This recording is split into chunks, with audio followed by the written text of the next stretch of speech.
magkasuot sa langit, kung magkaidalang nga iyawi, asa magkapaingon? Hoy, kay ka. Ano? Kung sa may gibilin sa Ginoo, dili ka dato, sa diha nga bisakan na sa langit, ang Biblia o ang simbahan? Simbahan. Ha? Kung sa may gibilin sa Ginoo ka nato, ang Biblia o ang simbahan? Simbahan. Oo. Gano'n man, simbahan man di ay ang gibilin sa Ginoo, gano'n man nga. Doon na ba'y Biblia ang mga apostolis na nagsanyo sila sa mayong balita? Wala pa.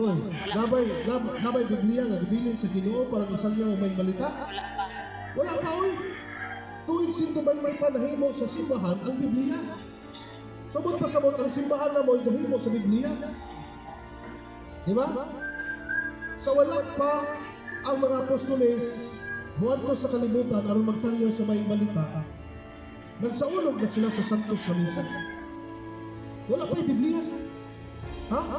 Wala pa'y Biblia, nag-ingon ang Ginoo, panlakaw ka mo ngadto sa tanang katawhan sa tibuok kalibutan, magbunyagi sila sa ngalan sa Amahan ug sa Anak ug sa Espiritu Santo, ug tugluin sila sa tanan nga kung gitudlo kaninyo.